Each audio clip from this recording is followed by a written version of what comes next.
আসসালামু আলাইকুম।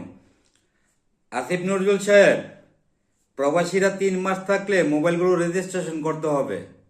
আপনি বলেছেন, আপনি যে মোবাইলটা চালাচ্ছেন আপনার রেজিস্ট্রেশন কপিটা দেখান। হয়তো আজকে আপনাকে ক্ষমতায় বসিয়েছে, প্রবাসীদেরও অবদান আছে। হয়তো আপনার হাতের মোবাইলটাও কোনো এক প্রবাসী না কোনো প্রবাসী আপনাকে দিয়েছে। প্রবাসীরা পরিশ্রমের টাকা দিয়ে মোবাইল কিনে, আর প্রবাসীরা প্রত্যেকটা মোবাইল কেনার সময় তাদের কাগজপত্র ঠিক যাচাই বাছাই করে প্রবাস থেকে মোবাইলগুলো নিয়ে আসে। প্রবাসে থেকে এসে বাংলাদেশে 3 মাস থাকি না 10 মাস থাকি, এটা আমার ব্যক্তিগত ব্যাপার। এটা কারো বাবার দেশ না। 3 মাস থাকতে হবে, থাকলে রেজিস্ট্রেশন করতে হবে। রেজিস্ট্রেশন করেই আমরা মোবাইলগুলো নিয়ে আসি। আপনি ক্ষমতায় বসে নানা রকমের মন্তব্য প্রবাসীদেরকে নিয়ে করার থেকে বিরত থাকার জন্য বিনীতভাবে অনুরোধ করছি। আপনি বিগত সরকারের কথা মনে করে দেখেন, পলকের ঝলক দেখাইয়া প্রবাসীদেরকে খেপিয়েছিল। খেপানোর পরে পরে পলক সাহেব এসে প্রবাসীদের কাছে মাপ চেয়েছে, আর ইন্টারনেট বন্ধ হয়ে গেছে, এই হয়ে গেছে। বিগত সরকারের লোকজন প্রবাসীদেরকে নানা রকমের মন্তব্য করছিল। ভেবেছিলাম সেই সরকার যাওয়ার পরে আপনারা এসে বসেছেন এবং প্রবাসীদের অবদান আছে। এখন আপনি ক্ষমতায় বসে প্রবাসীদেরকে নানা রকমের বাজে মন্তব্য, বাজে কথাবার্তা বলেন, রেজিস্ট্রেশন করতে হবে, এই করতে হবে। প্রবাসীরা কারো বাবার টাকায় মোবাইল কিনে না, পরিশ্রমের টাকা থেকে মোবাইল কিনে নিয়ে দেশে আছে। ভেবেছিলাম আপনি ক্ষমতায় বসে আমাদের প্রবাসীদেরকে এয়ারপোর্টে নিরাপত্তা দিবেন, ভিআইপি দিবেন। হয়তো আগের থেকে, বিগত সরকারের আগের থেকে এখন বর্তমানে এয়ারপোর্টের মধ্যে দুর্নীতি আরো বেশি বেড়ে গিয়েছে। প্রবাসীদের ব্যাগ কেটে ফেলায়, প্রবাসীদের মোবাইল চুরি হয়। এগুলো করায় কারা? এগুলো আপনারা করান কেন? প্রবাসীদের দিকে এত রূপ লালসা কেন? প্রবাসে যাওয়ার পরে প্রবাসীরা তো মোট পড়ে দিয়ে দেয়, এটা কি ভুলে যান? আমি তো মনে করি আপনার হাতের মোবাইলটা কোনো এক প্রবাসী ভাই আপনাকে দিয়েছে। এগুলো থেকে বিরত থাকার জন্য বিনীতভাবে অনুরোধ করছি। আমরা প্রবাসীরা দেশের জন্য লড়াই করি, পরিবারের মুখে হাসি ফোটানো, দেশের টাকা সচ্ছল করার জন্য প্রবাসে পড়ে আছি। আমাদের ট্যাক্সের টাকা দিয়ে আপনার এমপি, মন্ত্রী, নেতা নেত্রীরা বেতন পাচ্ছেন।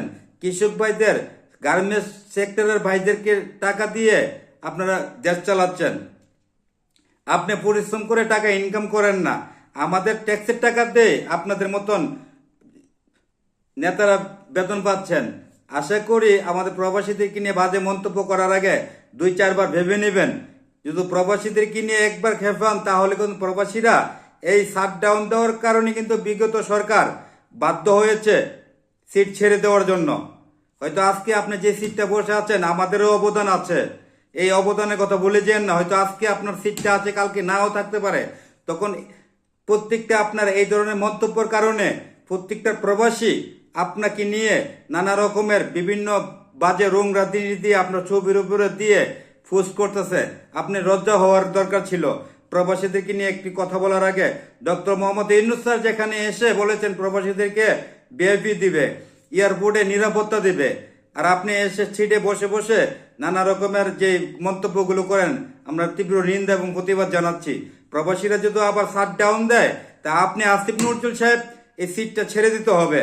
এই সিটটা ছেড়ে দিয়ে আবার প্রবাসীদেরকে জোর হাত করবেন, আমার ভুল হয়ে গেছে। এরকম কিন্তু বিগত অনেক সরকারি নেতা নেত্রীরা কিন্তু, এমপিরা কিন্তু ক্ষমা চেয়েছে প্রবাসীদের কাছে।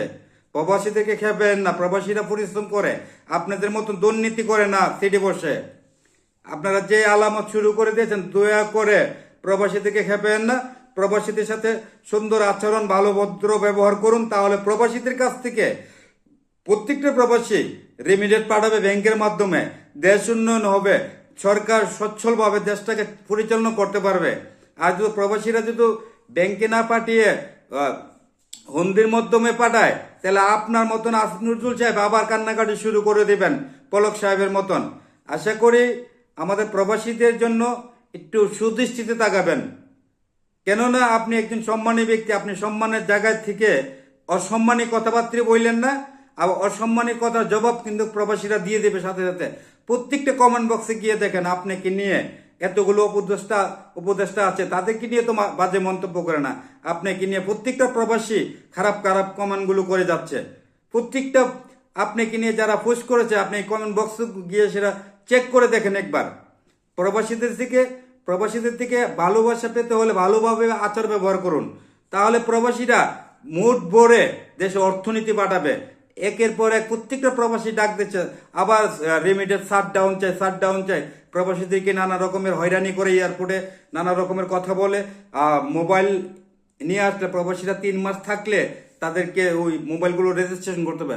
আমরা তো ভাই মোবাইলগুলো নিয়ে আসি, ইনটেক মোবাইল কিনে নিয়ে আসি, বাংলাদেশে এসেছে কিনবো, বাংলাদেশে তো অরিজিনাল মোবাইল পাওয়া যায় না। প্রত্যেকটা জিনজিরা এই যে যারা ডুপ্লিকেট মোবাইলের ব্যবসাগুলো করে তাদেরকে কোনো পদক্ষেপ নিয়েছেন? বাইরেতে যদি একটা মোবাইল এনে আমরা চালাই, একটানা 7-8 বছর চালানো যায়। বাংলাদেশের মোবাইলে কি এর গ্যারান্টি পাচ্ছি আমরা? বাংলাদেশি মোবাইলে তো পরিবারকে ব্যবহার করতে দিয়েছি, সর্বোচ্চ 1 বছর গেলে মোবাইলগুলো ডিসপ্লে নষ্ট হয়ে যায়, বিভিন্ন কিছু নষ্ট হয়ে যায়। আবার প্রবাসীদেরকে নানা রকমের খারাপ মন্তব্য করতেছেন আপনি। 3 মাস থাকে, 3 মাসের উপরও থাকলে দেশটা তো কারো বাবার না। আপনি আজকে 3 মাস থাকলে প্রবাসীরা রেজিস্ট্রেশন করতে হবে, এই কথা বলে যে বলার একমাত্র সাহস পেয়েছেন যে এই সিটটার মতো বসে। নাহলে আপনি আসিফ নজরুল সাহেবও এই কথাটা বলার অধিকার আপনার ছিল না। আমাদের মতনই পাবলিক ছিলেন, আজকে আমাদের কারণে এখানে বসছেন, আমরা সাপোর্ট দিয়েছি ভেবে আপনি ভুলে যেন না, প্রবাসীদেরও অবদান কিন্তু আছে। আশা করি আমাদের প্রবাসীদেরকে বাজে মন্তব্য করার আগে 2-4 বার চিন্তা ভাবনা করে করার জন্য বিনীতভাবে অনুরোধ করছি। আর প্রবাসীদেরকে নিরাপত্তা দেওয়ার জন্য ডক্টর মোহাম্মদ ইউনূস সাহেবকে বিনীতভাবে অনুরোধ করছি। প্রতিনিয়ত আমার প্রবাসী ভাই এয়ারপোর্টে হয়রানি হচ্ছে। আজকে টিকিটের দাম কমানোর কথা ছিল, এই টিকিটের সিন্ডিকেটটা কারা করে? আপনি করেন, আপনারা করেন যারা ক্ষমতায় বসে আছেন। প্রবাসীদের একটা টিকিট কাটতে গেলে 80,000, 90,000, 60,000 টাকা সিঙ্গেল টিকিট নিয়ে যায়। কেন আশেপাশের দেশগুলো 60,000 টাকা হলে তারা আপ ডাউন করতে পারে, আমরা কেন 50-60,000 টাকার ভিতরে আপ ডাউন করতে পারি না? এটা দুঃখজনক বিষয়। যেটা ভেবেছিলাম হয়তো বা পরিবর্তন আসলে আমরা প্রবাসীরা নিরাপত্তা পাবো, আমাদের টিকিটের সিন্ডিকেট, পাসপোর্টের সিন্ডিকেট এগুলো কমে আসবে। এগুলো তো আপনারা আরো এখন বাড়িয়ে দিচ্ছেন বিগত সরকারের আগের থেকে, আর এখন আরো বর্তমানে আরো বেশি চলছে এই দুর্নীতি। আশা করি আসিফ নজরুল সাহেব প্রবাসীদেরকে নিয়ে পরবর্তীতে কোনো বাজে মন্তব্য করার থেকে বিরত থাকবেন। সবাই ভালো থাকবেন। আমি কাজী মুখলেস বিদায় নিলাম। আসসালামু আলাইকুম।